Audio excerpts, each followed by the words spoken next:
Cox's Bazar est le plus grand camp de réfugiés au monde qui abrite aujourd'hui 1 million de réfugiés Rohingyas. Alors la situation nutritionnelle du camp en général est très mauvaise, particulièrement pour les enfants de moins de 5 ans. Et nous sommes ici justement dans ce centre qui permet une prise en charge globale de la malnutrition. La première chose est évidemment de détecter la forme de malnutrition dont l'enfant peut être atteint ou non. Il est soit référé vers une prise en charge assez légère qui consiste à lui donner une supplémentation et à dispenser des bonnes pratiques alimentaires aux mamans. La deuxième forme qui est plus ennuyeuse, c'est quand l'enfant nécessite une prise en charge un peu plus complexe et où là, on lui donne soit un traitement ambulatoire, soit dans le pire des cas, il est hospitalisé et il y a ici 7 lits d'hospitalisation pour les enfants qui sont atteints des formes les plus sévères de malnutrition.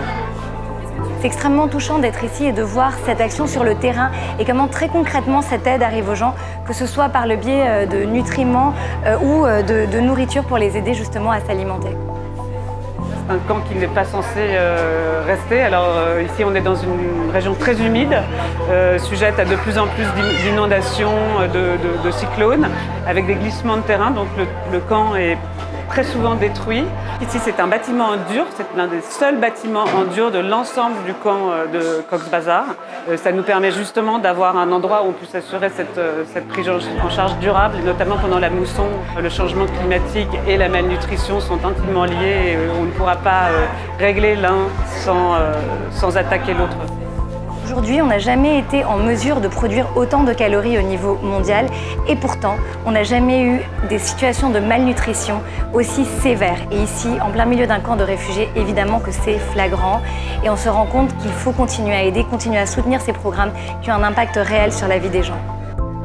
Ici, on est à Pécoua, pas loin de Cox's Bazar, dans une communauté qui bénéficie des programmes initiés par l'UNICEF. Et c'est très impressionnant. Hier, on était dans un camp de Rohingyas qui bénéficiait de l'aide humanitaire. Mais là, il y a une forme d'autonomie avec ces programmes, finalement, qui permettent aux gens de sortir de l'assistanat et qui, au contraire, finalement, ça brise la chaîne dans laquelle ils étaient.